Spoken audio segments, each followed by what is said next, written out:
Vergi məcəlləsinə təklif olunan dəyişikliklərə əsasən 2026-cı il yanvarın 1-dən etibarən pərakəndə, ticarət və əhaliyə xidmət sahələrində nağdsız dövriyyə üzrə əlavə dəyər vergisi üçün qeydiyyat limitinin 200 min manatdan 400 min manata yüksəldilməsi nəzərdə tutulur. Dəyişikliklərə əsasən post terminal vasitəsilə nağdsız qaydada həyata keçirilən ödənişlərdən formalaşan dövriyyə 0,5 əmsal tətbiq edilməklə hesablanacaq. Nəzərə alsaq ki, ƏDV məhsul və xidmətlərin qiymətinə əlavə edilərək istehlakçılar tərəfindən ödənilir. Bu limitin artırılması bir sıra sahibkarların ƏDV ödəyicisi olmaq öhdəliyindən azad olunmasına səbəb ola bilər. Bu isə öz növbəsində bəzi məhsul və xidmətlər üzrə qiymətlərin aşağı düşməsi ehtimalını gündəmə gətirir. Mövzu ilə bağlı missiyaza danışan iqtisadçı ekspert Xalid Kərimli bildirib ki, bu dəyişiklik qiymətlərin azalmasına səbəb olmayacaq. Nəğdsiz kartla ödənişlərdən yayınırdılar da, qaçırdılar, kart ödənişlərini qəbul eləmirdilər.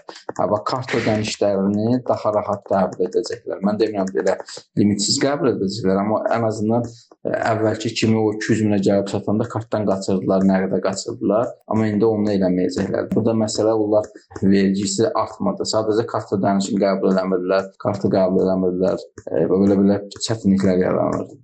Bu onu həll edəcək, amma qiymətlərə heç bir təsir eləməyəcək. Seyranə Quliyeva, Heydər Həsənli, Missiya TV.